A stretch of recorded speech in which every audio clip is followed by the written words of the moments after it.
February 21, 1945, northern Italy, the Apennine Mountains. Dawn arrived cold and gray, the kind of morning that makes men question why they're alive and whether they'll remain that way by evening. Sleet mixed with fog rolled down the slopes of Monte Castello, a mountain that rose 977 meters above the valley floor and had become more than terrain. It had become a symbol of Allied failure, a fortress that had repelled 4 separate attacks since November 1944. American units had tried. British units had tried.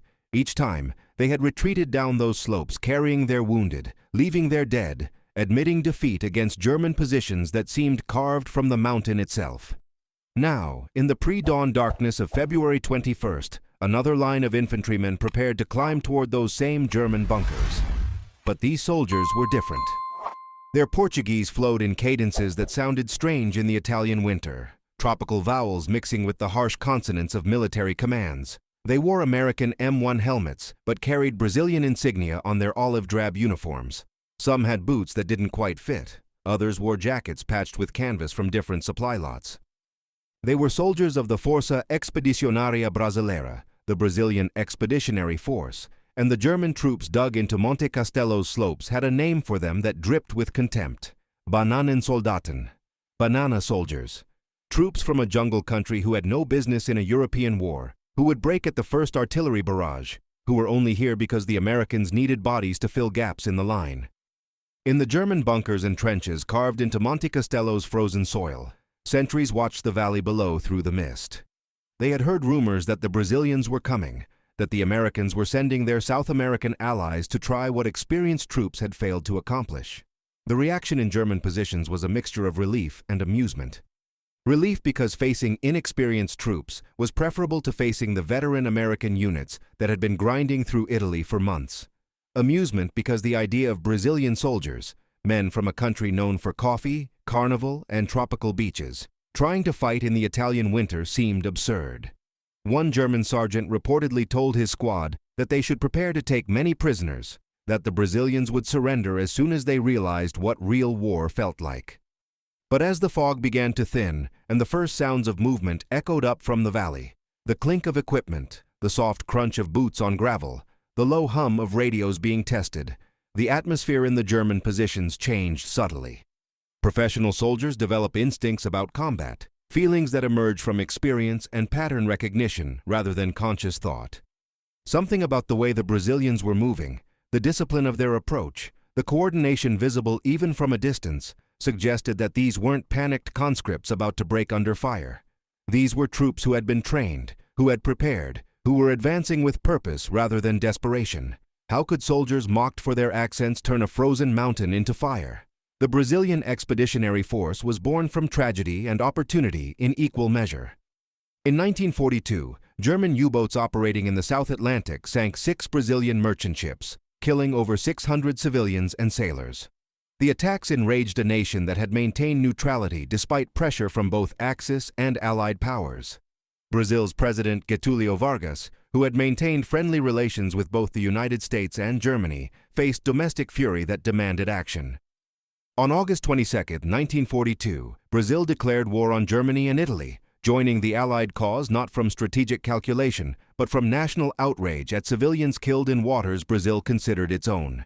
But declaring war and actually fighting one are vastly different propositions. Brazil's military in 1942 was designed for regional defense and internal security, not expeditionary warfare in Europe.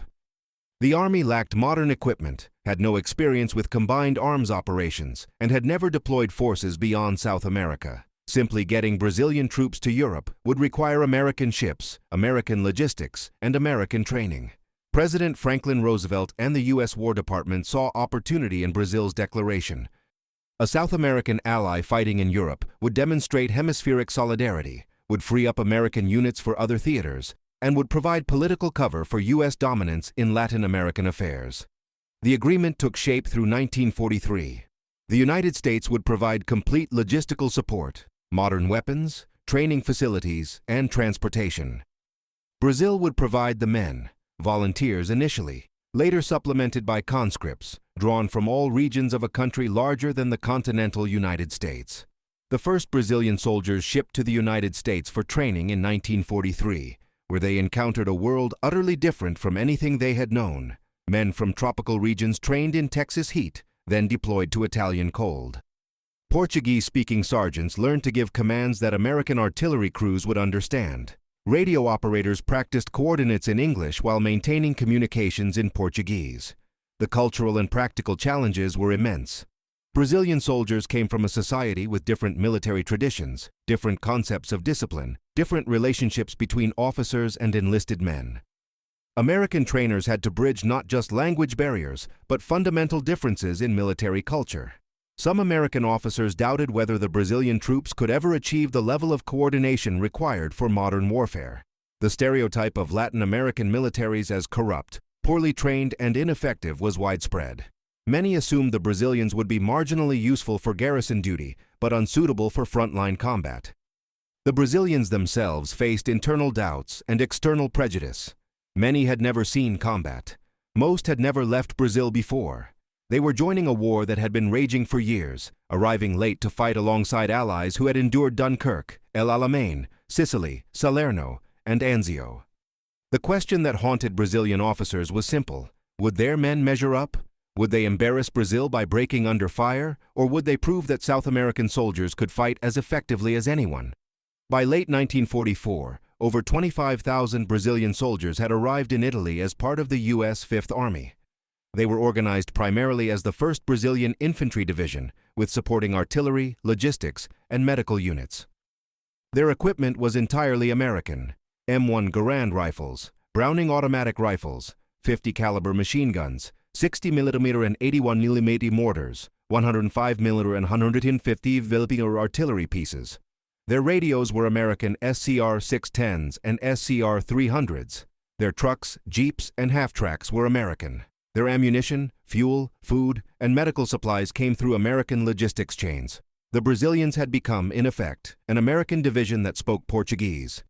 They entered the line in the autumn of 1944, taking positions in the northern Apennines as part of the grinding campaign to break through the Gothic Line, Germany's last major defensive barrier before the Po Valley and the road to Austria. The terrain was nightmarish: steep mountains, narrow valleys, villages reduced to rubble, roads that were barely trails, and weather that turned from rain to sleet to snow as autumn gave way to winter. The Germans had fortified every ridge, every hilltop, every stone farmhouse. They had minefields laid in depth, pre-registered artillery coordinates on every likely avenue of approach, and veteran troops who had learned defensive warfare through years of bitter experience. Monte Castello dominated a critical sector of the Gothic Line. The mountain controlled the approaches to Highway 64, the main route toward Bologna and the Po Valley. Without Monte Castello, Allied advances in the sector would be flanked by German artillery observers who could see every movement, who could call down fire on any column trying to move forward. With Monte Castello, the road north opened and the Gothic Line became untenable. The mountain had to be taken, but taking it had proven beyond the capability of multiple Allied units through the autumn and winter of 1944. The first assault on Monte Castello had been launched by American forces in November 1944. It failed after 2 days of fighting, with casualties exceeding 500 and minimal gains. A second attempt in December, this time by Brazilian troops in their first major action, also failed. The Brazilians advanced with courage, but insufficient artillery support and poor coordination with adjacent units. German machine guns cut them down on the slopes. The survivors retreated, carrying stories of MG-42 fire that made advance impossible, of bunkers that seemed impervious to anything short of direct artillery hits, of a mountain that simply couldn't be taken by frontal assault. A third attempt in December, and a fourth in January 1945, both failed with similar results.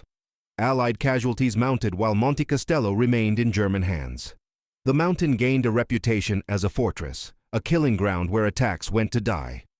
German defenders, many from the elite 4th Mountain Division and the 282nd Grenadier Regiment, grew confident that the position was invulnerable. They had repelled the Americans and the Brazilians repeatedly.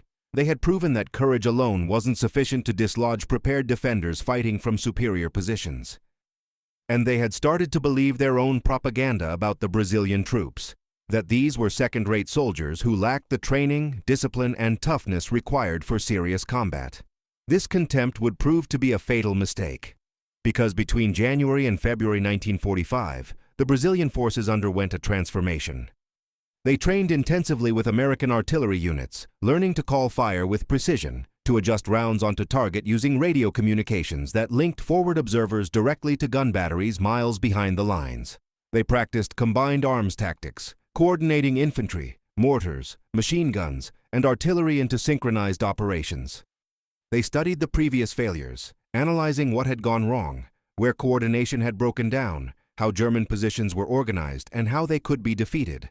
Most importantly, they integrated themselves completely into the American command and control system. Brazilian forward observers used American radios to talk to American artillery batteries. Brazilian infantry officers coordinated with American tank commanders.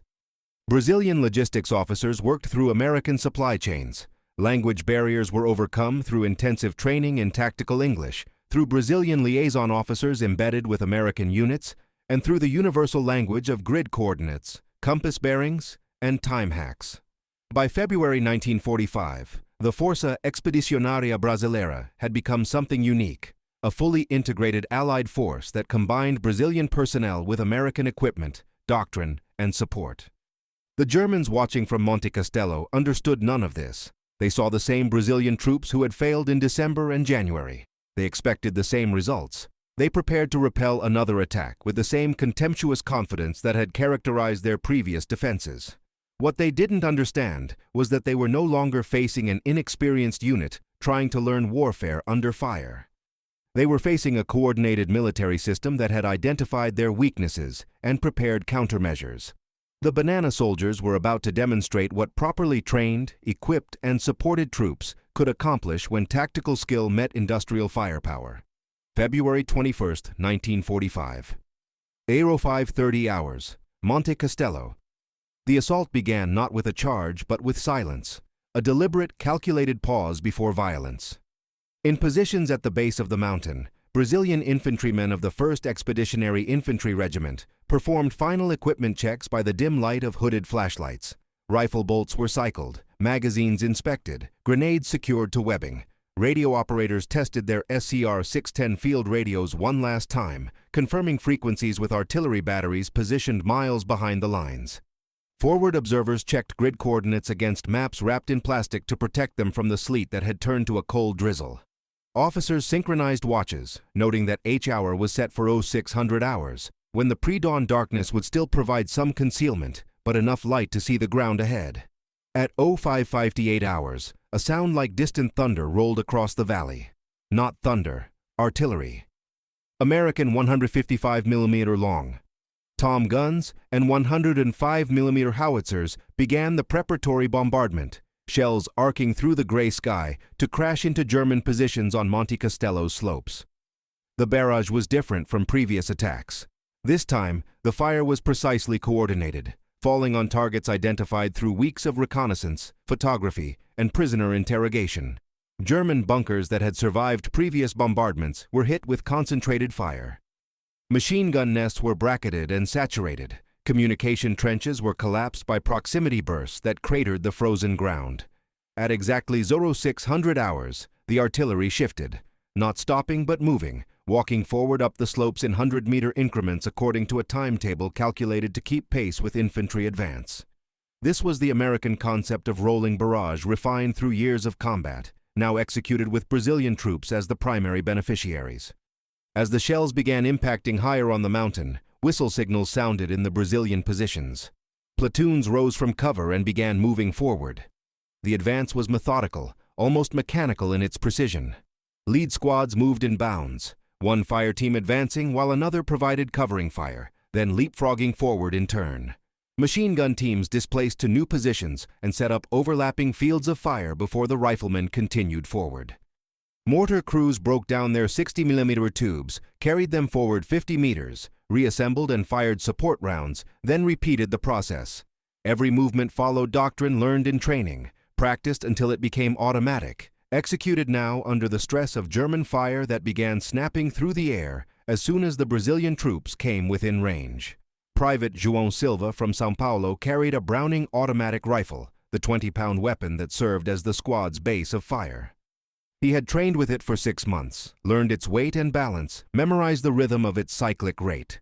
Now, as German MG-42 fire opened from a bunker 200 meters upslope, Silva dropped prone, located the source by tracer rounds, and returned fire in short bursts that forced the German gunners to keep their heads down. His squad leader, Sergeant Carlos Mendez, was already on the radio, calling coordinates to the mortar section. 30 seconds later, 60mm rounds were dropping around the German position, close enough that fragments whistled overhead even at Silva's position. The coordination was working. Not perfectly. Nothing works perfectly in combat, but well enough. When Brazilian infantry encountered obstacles, they fixed the enemy position with rifle and bar fire, while forward observers called for artillery or mortars. When artillery fell short or long, observers adjusted fire using phrases practiced hundreds of times. Add 50, fire for effect. When German counterfire zeroed in on Brazilian positions, troops displaced laterally and resumed the advance from different axes. The tactics were standard American infantry doctrine, but the execution was Brazilian. Soldiers who had grown up in favelas and farms, in cities and jungle villages, now applying industrial-age warfare with competence born from intensive training and desperate motivation. By 800 hours, the lead Brazilian platoons had advanced halfway up Monte Castello's southern slope, farther than any previous assault had penetrated before being forced back. German defenders, realizing this attack was different, committed reserves. A counterattack developed from positions on the eastern slope, German infantry supported by heavy machine guns attempting to roll downhill and hit the Brazilian flank. It was a tactically sound maneuver that should have disrupted the attack and forced a retreat. Instead, Brazilian units on the right flank, warned by observers who had maintained visibility of German positions, were already repositioning machine guns and preparing defensive fire. The German counterattack ran into a wall of coordinated fire. Brazilian 50 caliber machine guns, positioned to cover the flank, opened up at ranges exceeding 800 meters. The heavy rounds tore through stone walls the Germans had been using for cover. Mortar fire, called in by forward observers who had perfect sight lines on the German advance, began dropping with accuracy that spoke to weeks of practice.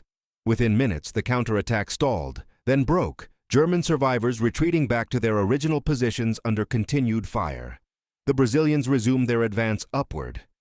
At 1,000 hours, a mule carrying mortar ammunition lost its footing on an icy trail and tumbled down the slope, scattering 81mm shells across 30 meters of mountainside.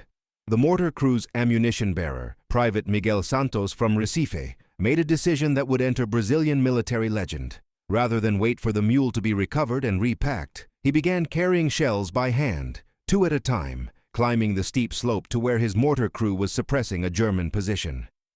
Other soldiers saw him, understood the need, and began helping. Within 20 minutes, the mortar had sufficient ammunition to continue fire support. The incident was minor in the scale of the battle, but symbolic of what was happening across Monte Castello. Brazilian soldiers adapting, improvising, refusing to let obstacles stop the momentum of the assault. By noon, the weather had cleared slightly, patches of blue appearing through the overcast. This allowed American P-47 fighter bombers to make ground attack runs on German positions at the mountain summit. The aircraft dove through scattered clouds, dropping 500-pound bombs and strafing with 50 caliber guns. The coordination was seamless. Brazilian forward air controllers, embedded with frontline units and equipped with radios, marked targets with colored smoke and directed strikes with the same grid coordinates used for artillery. German defenders, already under pressure from the ground assault and artillery fire, now faced air attack as well. The integrated firepower was overwhelming in a way that previous assaults had never achieved. At 1400 hours, Brazilian troops captured a key German strongpoint, a reinforced farmhouse that had anchored the middle of the defensive line. The building had been fortified with sandbags, its windows converted to firing ports, its thick stone walls making it nearly impervious to small arms fire. But sustained 105mm artillery fire had weakened the structure, and a coordinated assault by 2 Brazilian platoons, supported by flamethrowers and satchel charges, overwhelmed the defenders. 15 German soldiers surrendered. 20 more were found inside, killed by artillery fragments or the assault. The farmhouse became a Brazilian forward aid station, where medics treated wounded under continued sniper fire, using American morphine syrettes and sulfa powder, according to medical protocols learned in training camps in Texas. Communication throughout the battle remained remarkably intact. Radio operators maintained contact between forward units and command posts, between observers and artillery batteries, between infantry and supporting arms. When radio signals faded due to terrain or battle damage, wiremen laid communication cable behind advancing units, creating redundant systems. When both radio and wire failed, runners carried messages, completing circuits that kept information flowing. The German defenders, accustomed to disrupting Allied communications through jamming and counter-battery fire aimed at suspected radio positions, found themselves facing an enemy whose communication systems were resilient enough to function despite battlefield chaos. At 15:30 hours, as afternoon shadows began lengthening on Monte Castello's slopes, Brazilian troops reached the final defensive line below the summit. This was the strongest German position, a complex of bunkers and trenches that had survived 4 months of Allied attacks.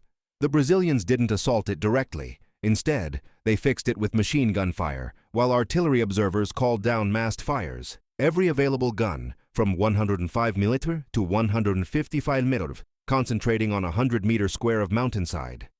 For 20 minutes, the bombardment was continuous, shells falling so close together that individual explosions merged into a sustained roar. When the fire lifted, the German position was a cratered moonscape. Stunned survivors emerged with hands raised. Others tried to retreat but were cut down by Brazilian riflemen who had moved into flanking positions during the bombardment. At 16:47 hours, as the winter sun touched the western horizon, Lieutenant Ariosvaldo de Oliveira planted a Brazilian flag on Monte Castello's summit. The mountain that had repelled 4 Allied assaults, that had killed hundreds and wounded thousands, that had become a symbol of German defensive tenacity and Allied frustration, was finally in Brazilian hands. The cost had been significant. The 1st Expeditionary Infantry Regiment had suffered over 400 casualties during the day's fighting. But they had achieved what no other Allied force had managed. They had broken a fortress. From German positions in the valleys around Monte Castello, survivors watched the Brazilian flag flying from the summit and understood that something fundamental had changed. The troops they had mocked as banana soldiers had climbed a mountain where experienced American and British units had failed. The coordination of fire support, the discipline of the infantry advance, the resilience of communications under stress, all of it spoke to capabilities that German intelligence had not anticipated. These weren't second-rate soldiers filling gaps in Allied lines. These were trained, equipped, and determined troops operating within a military system that multiplied their effectiveness beyond what their numbers suggested.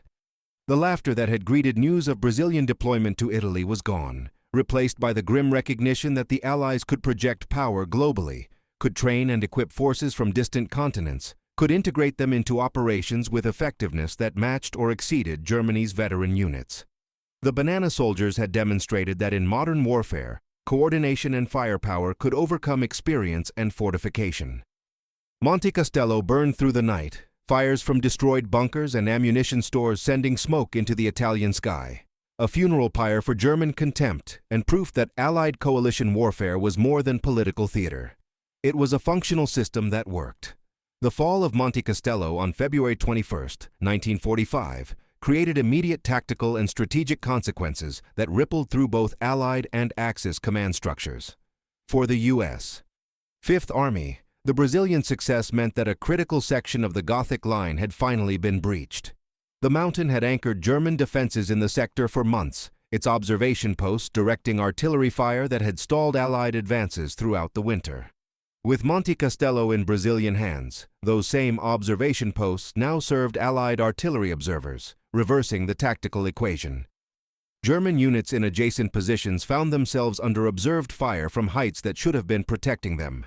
Withdrawal became inevitable. Within 48 hours of Monte Castello's capture, German forces began retreating from positions across the sector. The towns of Belvedere and Gorgolesco fell to Brazilian advances as German defenders pulled back toward secondary defensive lines. Highway 64, the main route toward Bologna, came under Allied control for the first time since autumn. Supply convoys could move forward without being interdicted by German artillery. American and Brazilian units began planning for the next phase of operations, the spring offensive that would finally break through the Gothic Line and sweep into the Po Valley. For the Força Expedicionária Brasileira, Monte Castello represented validation of everything they had endured since deploying to Italy. The contempt they had faced from some Allied officers, the mockery from German troops, the internal doubts about whether South American soldiers could measure up to European and North American standards, All of it was answered on that frozen mountain. Brazilian soldiers who had been treated as second-class troops now received recognition from Fifth Army Command. General Mark Clark, commanding Fifth Army, sent official commendations to the Brazilian division. American units that had been skeptical about fighting alongside Brazilians now sought their participation in combined operations. The psychological impact on Brazilian troops was profound. Letters written home in the days after Monte Castello captured a mixture of exhaustion, pride, and bitter satisfaction. One soldier wrote to his family in Rio de Janeiro, "They called us banana soldiers, as if we were a joke. But we climbed a mountain the Americans couldn't take, and now the Germans don't laugh anymore." The sentiment was widespread. Pride in accomplishment mixed with resentment at having been underestimated, determination to prove that Brazil belonged among the nations fighting for freedom. For Germany, the implications extended beyond tactical defeat. Wehrmacht intelligence officers had consistently underestimated Allied coalition warfare capabilities, treating non-American and non-British forces as marginal contributors with limited combat effectiveness. Monte Castello demonstrated that this assessment was dangerously wrong. The Brazilians had operated with coordination and firepower that matched the best Allied units. Their use of American equipment, doctrine, and support systems showed that the United States could extend its military effectiveness globally through training and logistics rather than simply deploying more American troops. German field reports filed after Monte Castello noted the precision of artillery fire directed by Portuguese-speaking observers, the effectiveness of Brazilian infantry tactics, and the resilience of Allied communications despite counter-battery fire and jamming attempts. One captured German officer, when interrogated about the Brazilian assault, reportedly said that he had expected easy victories against colonial troops, but instead faced soldiers who fought with discipline and support that German units could no longer match. The officer noted that Brazilian artillery support was superior to what many German units were receiving by early 1945, when ammunition shortages and losses of experienced artillery crews had degraded Wehrmacht fire support capabilities. The propaganda implications were also significant. Axis propaganda had consistently portrayed Latin American nations as weak, corrupt, and dominated by Anglo-American imperialism. The narrative was that non-European peoples lacked the martial virtues required for serious warfare. Brazilian success at Monte Castello undermined this narrative in ways that affected neutral nations and wavering Axis satellites. If Brazil could field effective combat forces in Europe, if South American troops could defeat German veterans in mountain warfare, then Axis racial theories about European superiority were demonstrably false. This had implications for Spain, Portugal, and other nations that had maintained sympathies with the Axis while officially remaining neutral. Within Brazil, news of Monte Castello's capture created national celebration and pride that transcended the political divisions of Vargas's authoritarian Estado Novo regime. Brazilians from all regions, classes, and political persuasions united in recognition that their soldiers had achieved something remarkable. The victory validated Brazil's decision to enter the war, justified the casualties that deployment had cost, and established Brazil as a serious military power on the international stage. Post-war Brazilian foreign policy would be influenced by this wartime service, with Brazilian leaders citing FEB combat record as justification for permanent Security Council membership and regional leadership roles. For Allied coalition warfare planning, Monte Castello became a case study in successful military integration. Staff officers studying the battle noted that Brazilian success depended on three factors: thorough training in American doctrine, complete equipment standardization with American systems, and robust communications infrastructure that allowed real-time coordination. These lessons influenced post-war alliances, particularly NATO, where standardization of equipment and procedures became fundamental principles. The ability to integrate forces from different nations into cohesive military operations, demonstrated at Monte Castello, became a cornerstone of Western military strategy throughout the Cold War. The American training mission that had prepared Brazilian troops for combat received recognition for developing methods that could transform Allied forces into effective combat units quickly. Training doctrine developed for the FEB influenced programs for South Korean, Greek, Turkish, and other Allied forces in subsequent years. The principle that American equipment and doctrine, combined with motivated personnel from Allied nations, could create effective military forces without requiring massive deployments of American troops, became central to U.S. security strategy. The German troops who had laughed at the banana soldiers and survived Monte Castello carried different memories. In post-war interviews and memoirs, veterans of the Italian campaign who faced Brazilian forces consistently noted that underestimating the FEB had been a mistake. One former sergeant of the 282nd Grenadier Regiment wrote that the Brazilian assault on Monte Castello demonstrated professional competence equal to any American unit, with the added factor that Brazilian soldiers seemed to fight with particular intensity, as if they had something to prove. The sergeant speculated that being dismissed as inferior had motivated the Brazilians to fight harder, to take risks that more experienced troops might have avoided, to push through obstacles that should have stopped their advance. This psychological dynamic, troops fighting to disprove contempt, became part of FEB legend within Brazilian military culture. The story of Monte Castello emphasized that Brazilian soldiers had overcome not just German defenses, but also Allied skepticism and their own internal doubts. The narrative reinforced that courage combined with modern systems could overcome both enemy resistance and prejudice. For generations of Brazilian officers who studied Monte Castello in military academies, the battle demonstrated that discipline, training, and coordination could multiply the effectiveness of motivated troops beyond what raw numbers suggested. The immediate military aftermath saw Brazilian forces continue advancing through the spring of 1945. They participated in the final Allied offensives that broke through the Gothic Line, crossed the Po River, and pushed German forces out of Italy entirely. Brazilian units were among the first Allied troops to reach the Alps, where they accepted the surrender of German forces in the final days of the European War.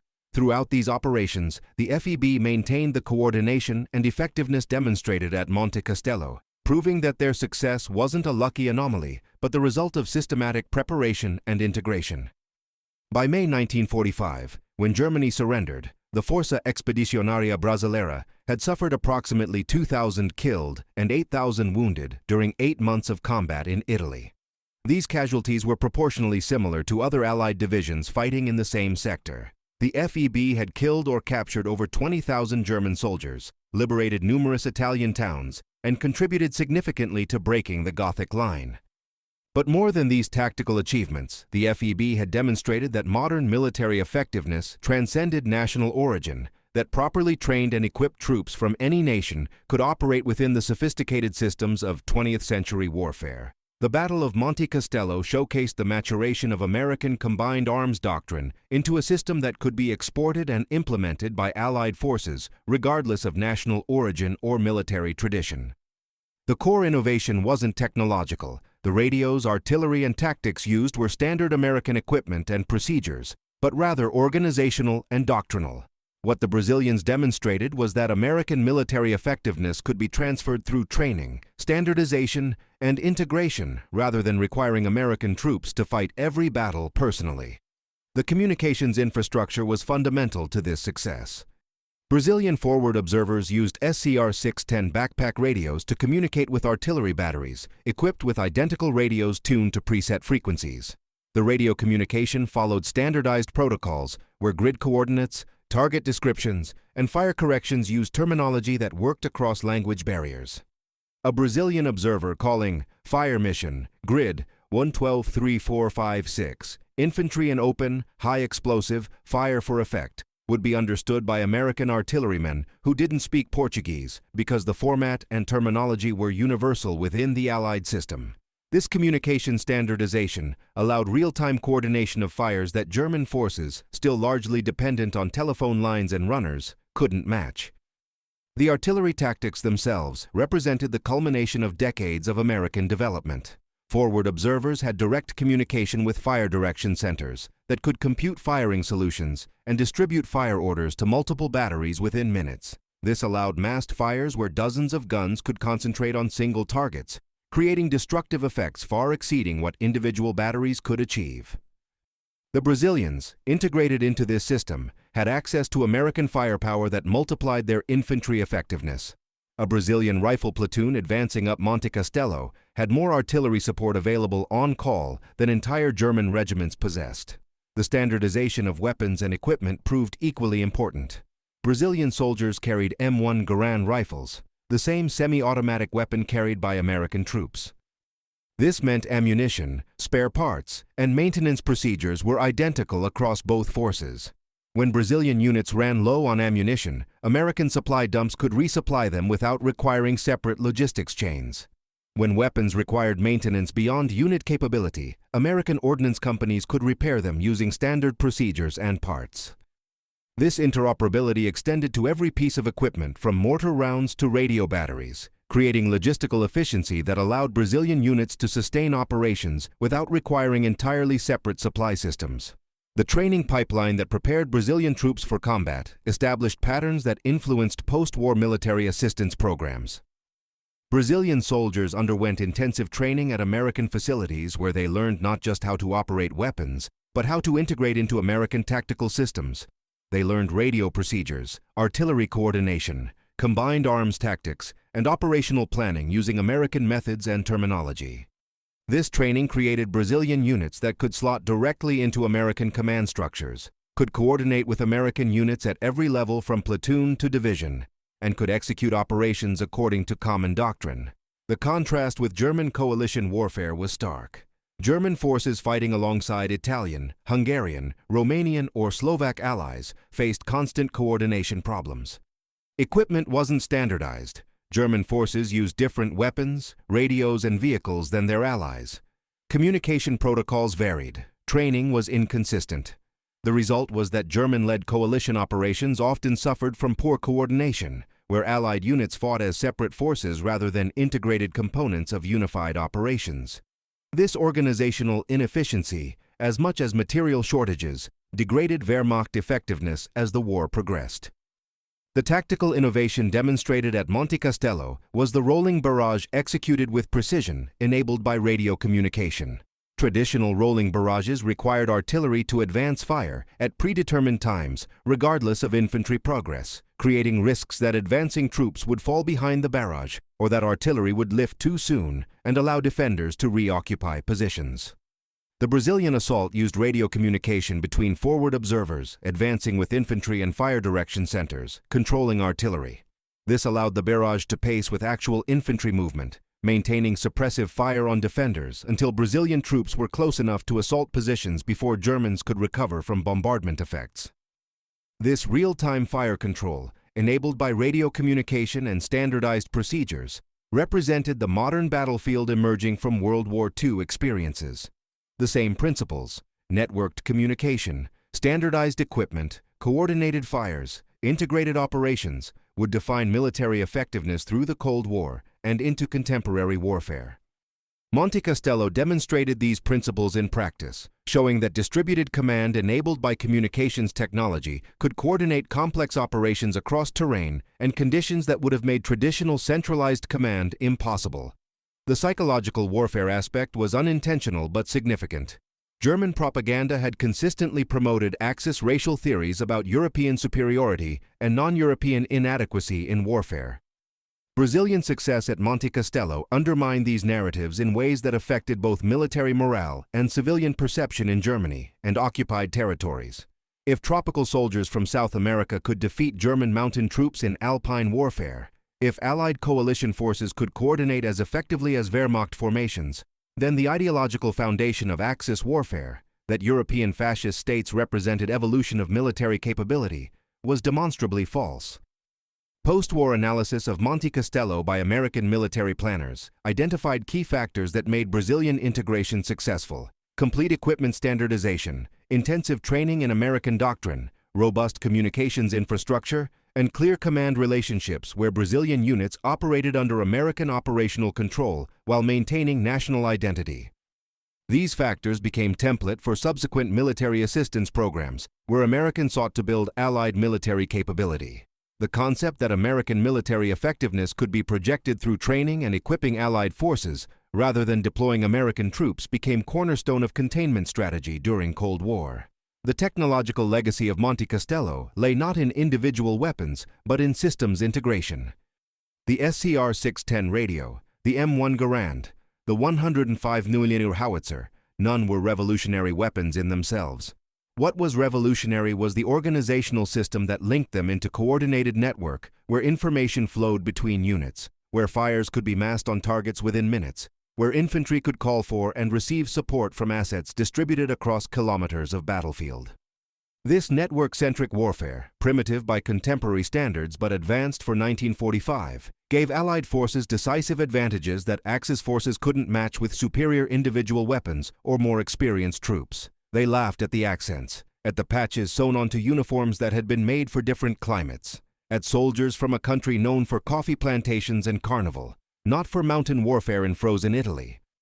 The German troops entrenched on Monte Castello had seen the Brazilian expeditionary force arrive and dismissed them as the banana soldiers, tropical troops who would break at the first serious resistance, whose participation in the Italian campaign was political theater rather than military contribution.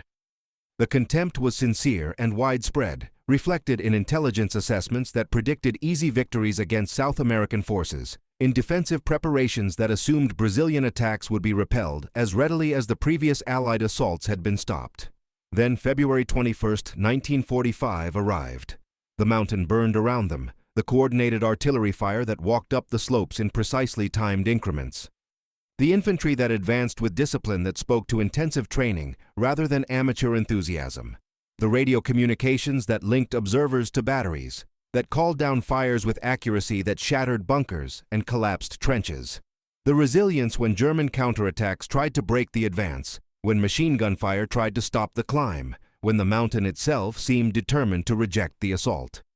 The Brazilians kept coming, kept coordinating, kept fighting with effectiveness that exceeded what experienced troops should have been capable of achieving.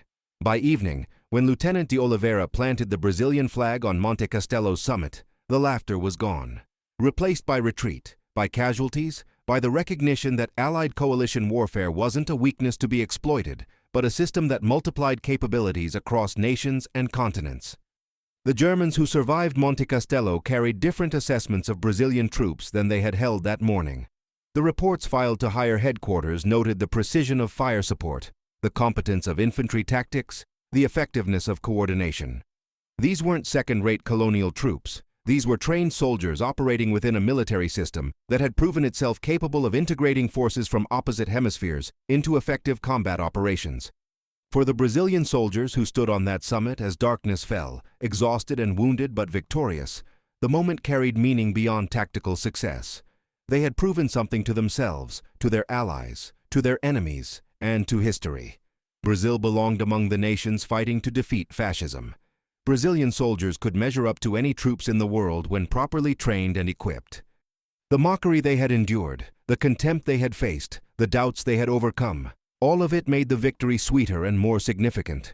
The irony was perfect and profound. Those called banana soldiers had mastered the climb that American and British veterans had failed to achieve. The troops dismissed as tropical amateurs had demonstrated coordination and firepower that overwhelmed German mountain specialists. The nation that entered the war late, that fielded forces far from home, that faced skepticism from allies and enemies alike, had proven that modern warfare rewarded systems and training over pedigree and tradition. Monte Castello became more than a hill in the Italian Apennines. It became symbol of what coalition warfare could achieve when industrial capacity, tactical doctrine, and human courage converged. History remembers Monte Castello as one of the significant Allied victories of the Italian campaign, a breakthrough that cracked the Gothic Line and opened the road to final victory in Italy. But for those who were there, for the Brazilian soldiers who climbed that frozen mountain under fire, for the German defenders who watched their fortress fall to troops they had mocked, for the Allied commanders who witnessed coalition warfare functioning at its best, Monte Castello represented something more profound. It was proof that the outcome of modern war was determined not by individual national characteristics or racial theories, but by systems of training, logistics, communications, and coordination that could integrate diverse forces into unified effort. The echo that rolled down Monte Castello's slopes that evening wasn't laughter. It was the sound of assumptions shattering, of contempt meeting reality, of a global alliance finding its voice through the coordinated thunder of artillery and the disciplined advance of troops who had been underestimated until they proved beyond doubt that underestimation was fatal. The banana soldiers had become victors. The fortress had become ruins. And the mountain that was supposed to be impregnable had burned under fires directed by men whose accents rolled with tropical vowels, but whose military competence spoke the universal language of modern warfare. If underestimated soldiers from Brazil could break a fortress where experienced Allied troops had failed, What other forgotten allies changed the course of the war? What other fronts remain hidden in the shadow of more famous campaigns? What other soldiers proved that courage armed with coordination could defeat entrenched power? The story of Monte Castello reminds us that World War II was won not just by the major powers, but by coalitions that spanned continents and hemispheres, that integrated forces from nations large and small into systems of unprecedented scope and effectiveness. The Brazilian Expeditionary Force was one small part of that vast enterprise, but their victory on a frozen Italian mountain demonstrated principles that defined Allied success. That industrial capacity could be projected globally through training and logistics, that standardized systems could coordinate diverse forces, that motivated troops with proper equipment and support could achieve objectives that seemed impossible. Subscribe to WW2 Secret Archives to discover more untold fronts, hidden systems, and forgotten alliances that reshaped victory itself. From the mountains of Italy to jungles of the Pacific, from the Atlantic convoys to the skies over Germany, every episode reveals how coalition warfare, industrial power, and human determination combined to defeat fascism. The next story might surprise you even more than this one. The war was larger, more complex, and more globally interconnected than most histories acknowledge. Join us as we uncover the full scope of the conflict that changed the world.